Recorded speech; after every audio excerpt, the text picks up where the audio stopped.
Everyone, and thank you for joining us today. And welcome to our second webinar in our Tennessee Realtors Virtual Speaker Series. We're so excited to have today U.S. Senator Marsha Blackburn join us. But before we introduce Senator Blackburn, I'd like to welcome several others who are with us today. Angela Shields, our Tennessee Realtors CEO. Marsha Franks, our federal political coordinator who represents Tennessee Realtors with Senator Blackburn, and she also serves as a member of the Tennessee Real Estate Commission. And also Jennifer Farah, our Governmental Affairs Director. So Marsha Blackburn was elected to the U.S. Senate in 2018. And before that, she had represented the Tennessee 7th U.S. Congressional District since 2002. She began her career in public service in 1995, where she was named Executive Director of the Tennessee Film, Entertainment, and Music Commission. In 1998, she was elected to the Tennessee State Senate. Marsha's U.S. House career was noted for her leadership as a principled conservative, along with her chairmanship of Energy and Commerce Committee's Subcommittee on Communications and Technology. Her bipartisan expertise in defending songwriters and performers' rights were also well noted. She's a member of numerous charitable organizations and is an active member of her church, Christ Presbyterian. She and her husband, Chuck, live in Williamson County. They have 2 children, Mary Morgan and Chad, and 2 grandsons, and another one on the way, it sounds like. Senator Blackburn, again, we thank you for being with us and welcome. Oh, thank you so much. And thanks for giving me the opportunity to be with you all this week. The Senate is busy and working in DC, several things that are on our plate. Tomorrow, we're going to roll out a police reform bill, some different components that we have been working on over the past week.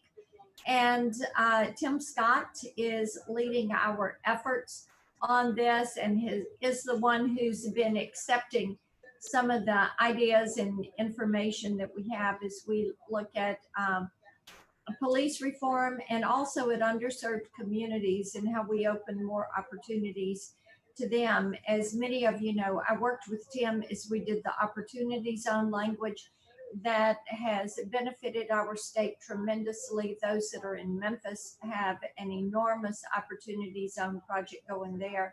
As we come past COVID, we're looking at how we expand that as we look at communities that have been adversely impacted with some of the rioting and looting, how we make those funds available to them for rebuilding those businesses. We're also looking at needed reforms in actual policing. We are looking at some reconciliation components, and we look forward to Tim's work coming out tomorrow. The CARES Act, we're continuing to look at the oversight on this and making certain that the funds that are there for businesses and communities are used by those businesses, that state funds are going to the states and then thereby to the communities for their use. There's also money for education funds that were in the CARES Act. Actually, through the PPP loans, we have had $8.8 billion that has gone into our state. So Tennessee businesses have really made good use of that program, and we are glad that they have. Tennessee seems to be opening up well, and we appreciate that they are. Here in DC, we're continuing to work on the National Defense Authorization Act, the NDAA.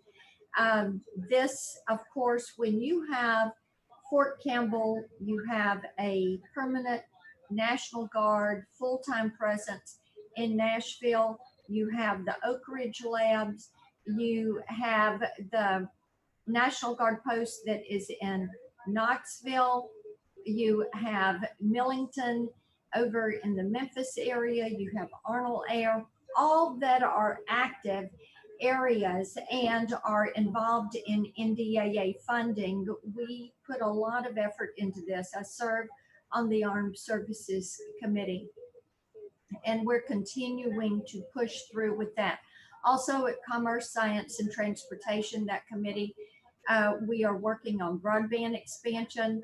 As you all know, and as we have talked through the years, this is an area where I've done a tremendous amount of work and have been so pleased to see this expanded through the Rural Utility Service with a $600 million grant pool I was able to get in place there. And then in the CARES Act, the telehealth language that I've discussed with many of you in years past, we saw that embodied in the CARES Act, and another $100 million for broadband expansion and access.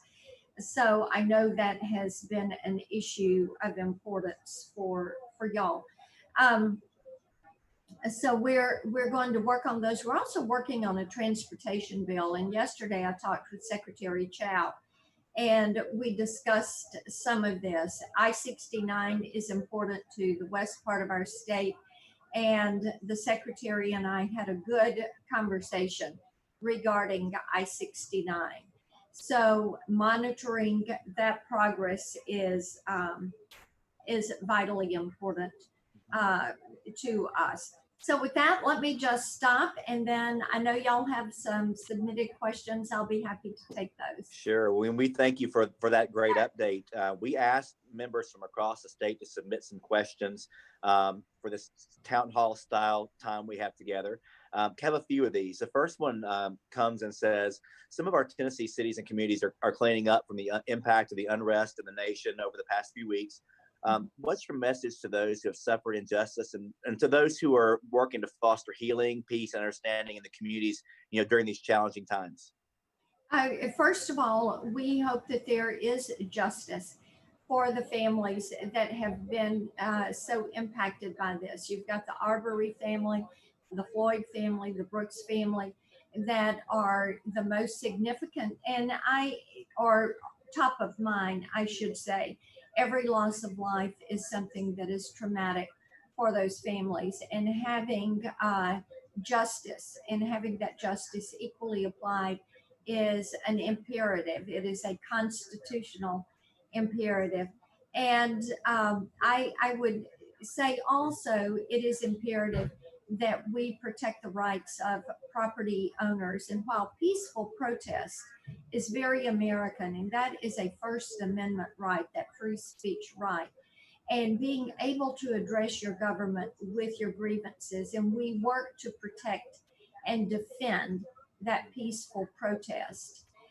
The rioting, the looting, the damage and destruction of property and of individuals' property rights, the harming of 800 police officers, the death of some of these officers, the harming of individuals who were standing in the way. I talked this weekend to a guy in Nashville that was injured trying to protect their building during the rioting. Those actions are criminal actions. And while DOJ, and I support DOJ investigating the death of Mr. Floyd, and that is something the president asked DOJ to do, and they're doing. I support that.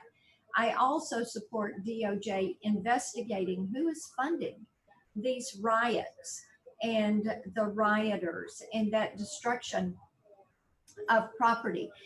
This call to defund the police, I think, is something that is dangerous. I support the thin blue line. We know that that is the line between calm and chaos. We have seen that carried out so many times. As some of you have probably heard me say on some of the interviews, 911, when you call 911, that goes to the dispatch center closest to you. And that is where that call goes in. It does not go to the state. It does not go to the federal government. It goes to your local law enforcement agency. And that is the group that will answer that call and provide that protection that you need. I think that our police forces need more resources, more training. As I mentioned earlier, we're going to look at this. I have felt that it was of concern as we started to hear law enforcement agencies say during the COVID crisis and then during the unrest, well, we weren't prepared for this, or we didn't have the training, or we didn't have the tools. And when we did the 21st Century Cures bill back in 2016, we put money in that legislation for de-escalation training for our law enforcement officers for dealing with those with addiction and mental health issues. We need to increase that funding for de-escalation training and make certain that officers are properly trained and use their power in the correct way, just as we need to make certain that they are well equipped to protect individuals and to protect their property. All right. So thank you for that. That's a good word. On another topic, on the topic of COVID-19, we recently surveyed our members, and about 70% said their business had been negatively impacted by the pandemic. What would you say to the Tennesseans who have suffered not only because of the virus, but because of the economic impact of the downturn or shutdown that we experienced? Yeah, there's a couple of things that we've got here. As I just said, we've got $8.8 billion that have come back into the state through PPP loans. That window stays open until the end of June.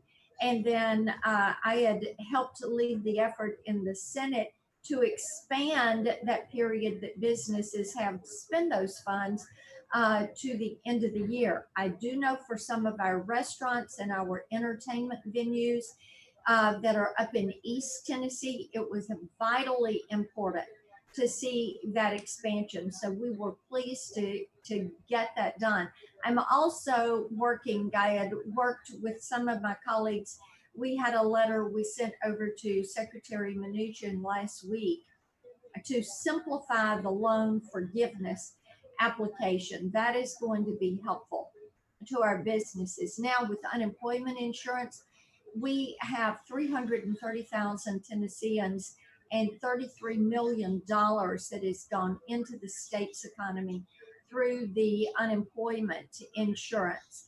And as you start to hear conversations around, oh, what will be the next step that is taken, what we are hearing is that people want to see liability protections, they want to see regulatory relief, and they want to see some tax credits for dollars they are expending. So liability protections, I had worked with Lindsey Graham. We tried to put this in the CARES Act, and our colleagues across the aisle wanted to take that out, which they did.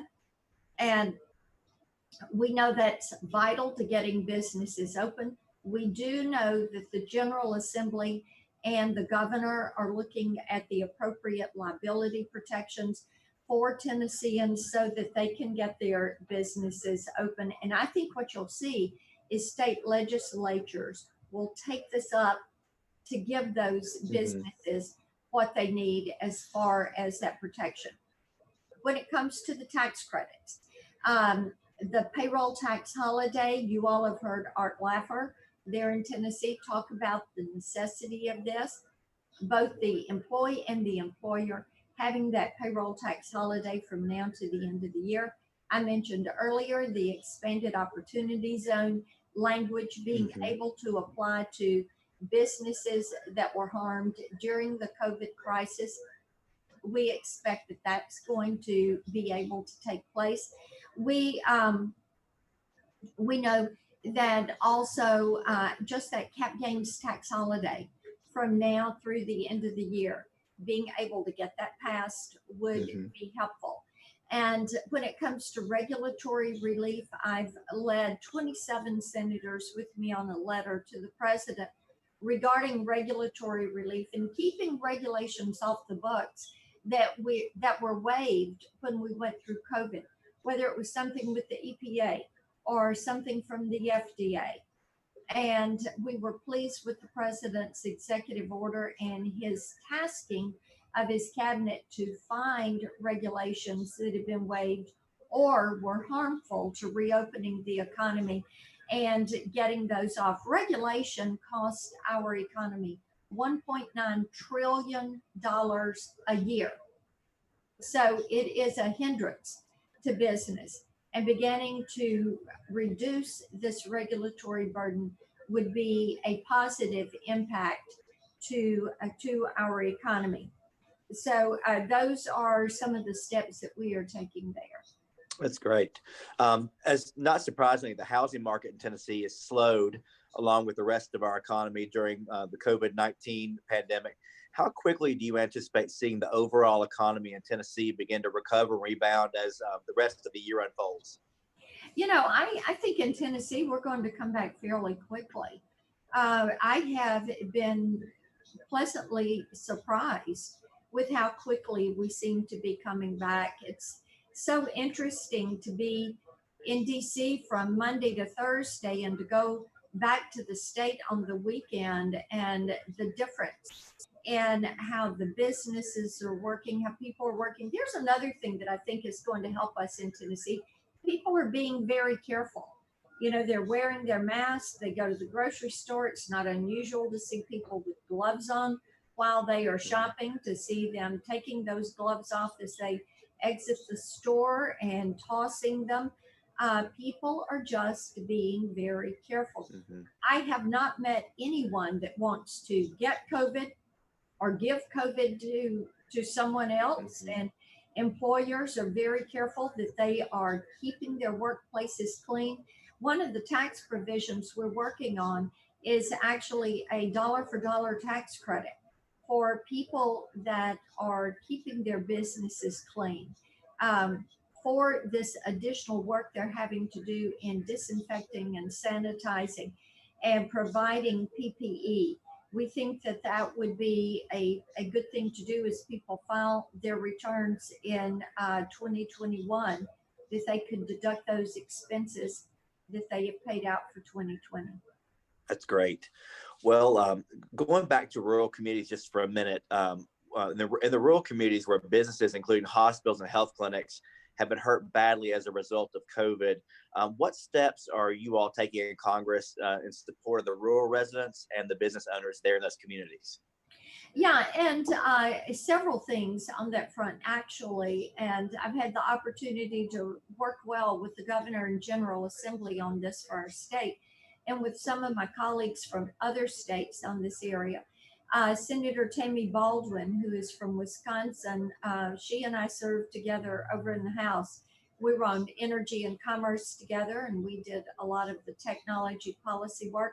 So we have the Internet Exchange Act, which would put these data centers, these data exchange centers, into rural areas to speed up that data exchange.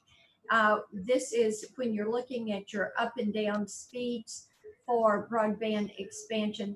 These are vital, and they would go into rural and underserved areas and help us to expand.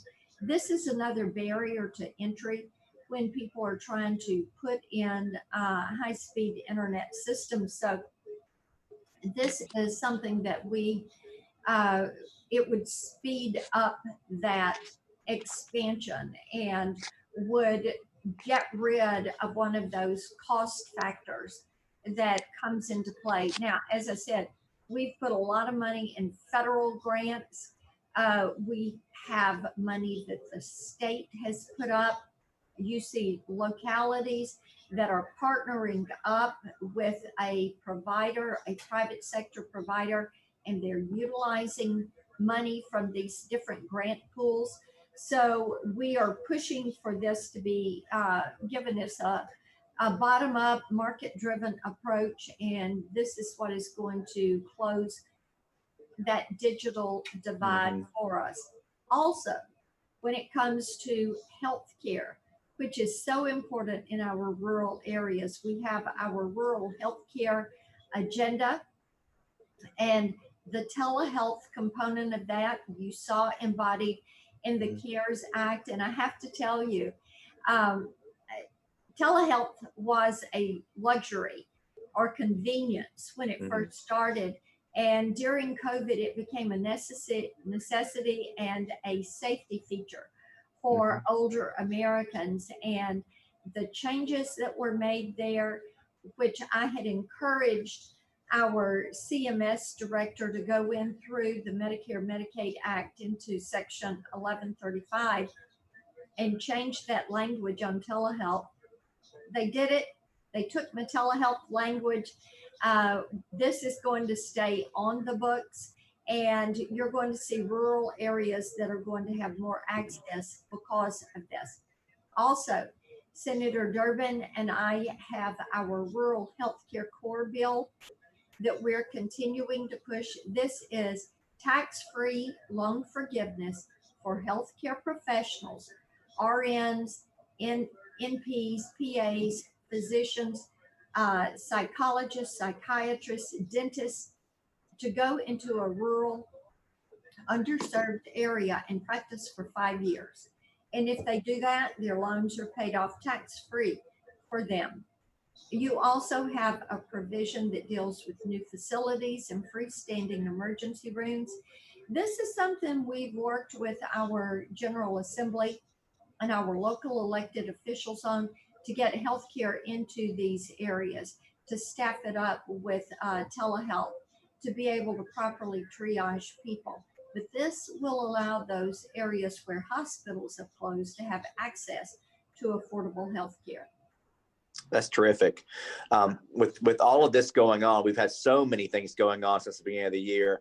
We've almost kind of behind us in the rearview mirror have had our tornadoes that have hit also the Middle Tennessee area and also southeastern Tennessee. So many of the property owners have experienced so much loss. I will say that our Realtor Relief Foundation at this point in time has spent about $200,000 in assistance to the affected residents in those areas, which is tremendous. What could you share with us about how the federal government and Congress are assisting in the tornado recovery right now? Yeah, and I was on the ground over in Chattanooga after the storms there, and the window to apply for that is, I think it's through June 23rd. Is the deadline. People who have not applied need to apply. TEMA and FEMA have done a very, very good job of working on these issues. And, you know, we've got similar, some opportunities that are there to assist individuals that were harmed by the storms that came through Middle Tennessee in May, the straight line winds. And so I encourage people to look for those resources and be able to apply for that aid. We've had $5 million in disaster loans that have gone into Tennessee from the Small Business Association. I've got legislation, the Connecting Communities Post-Disaster Act, which deals with NEPA. It is a 5-year categorical exclusion for NEPA and NHPA regulatory requirements on construction and restoration. This we think is important in order to help these communities rebuild and to speed up this. You know, it would allow telecommunication providers to replace these damaged telephone poles, utility poles immediately, so that they can work with first responders and stand these communities back up as quickly as possible. Great, thank you. We touched on this a minute ago, but we as realtors have lots of issues on our mind. They include, you know, taxation, flood insurance, fair and affordable housing, and also the opportunity zones we mentioned. We were excited to see a groundswell of interest in the opportunity zones in Tennessee and encouraging growth and development in some of these economically challenged areas. What are your thoughts on the overall impact of opportunity zones, and how can they continue to receive emphasis from the national level when it comes to government? You know, I have to tell you, we've got 176 opportunity zones in the state, and these have been very well received. This is why Tim Scott and I are trying to expand that, and also to allow these COVID affected businesses to be included in that opportunity zone language.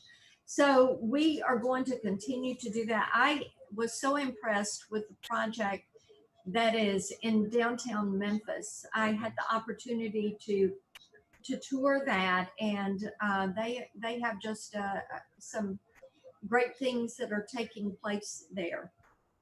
It's great. Well, we all know you're a strong opponent of state income tax here in Tennessee. How do you think low taxes and low business regulation fuel our economy and in turn the real estate industry maybe? Oh, I have to tell you, when I'm talking to people around the country, every week I'm talking to somebody who is relocating to Tennessee, and they're leaving these high tax areas like New York and Illinois and California, and they are choosing to make Tennessee their home. And I was looking at the Washington Times early this morning, and there is an article.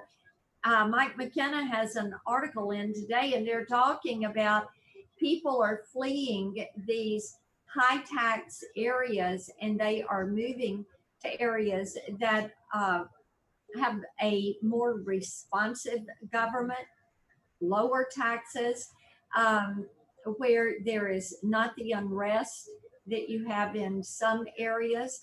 And I think that this is going to serve our state very well. You know, a lot of hardworking folks who are doing their best to make it a wonderful place for everyone to live, to work, to rear their families.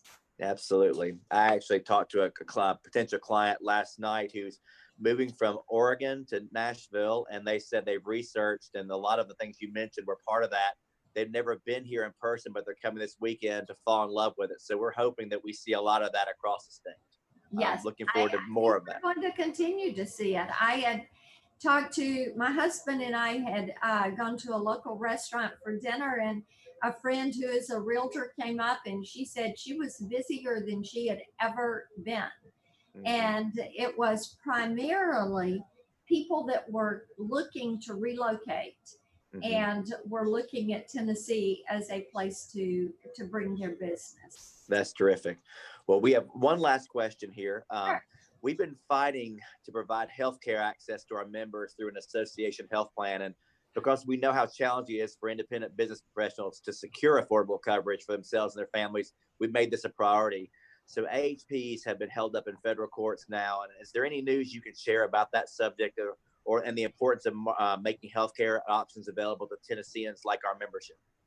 Well, you know, I will just say, yes, you're right. The issue is held up in court, and we are watching it to see how that is going to play out. I'm a big supporter of association health plans. I think there are more and more families that want to go to a high deductible health plan, keep themselves healthy, and then have that money that is there and an insurance product that is going to back them up if they get a major healthcare expense. Yeah, that's something we're hoping will break loose soon. This is a huge topic for our membership. Thank you for that. As we close up, I just want to say thank you so much for your time today. We've really enjoyed having you, and this has been good and valuable information for the membership. And on behalf of Angela and Marsha, the other Marsha, and Jennifer Fair and our leadership team, we truly appreciate your time and your service to all of us. Yeah, happy to be with you. And for all of your members, we do a newsletter. It goes out every Friday. You can sign up for it. Blackburn.senate.gov keeps you up to date on what we've done in DC that week. Also, you'll find us on Facebook, Twitter, Instagram, and be able to keep up with us there and stay in touch. Let us hear from you.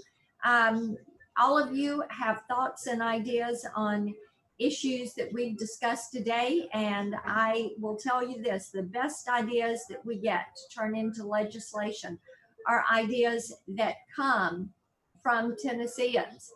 The one I just mentioned about expanding the cap gains tax, doing the holiday there, that came from a Tennessean who said, look, here's a good idea for you. So we're Right. working to see if we can make that happen. So thank you all. Stay in touch. Thank you very much. And Yes. finally, I encourage all of our members who are on to join us for our next webinar in the virtual speaker series here on Zoom.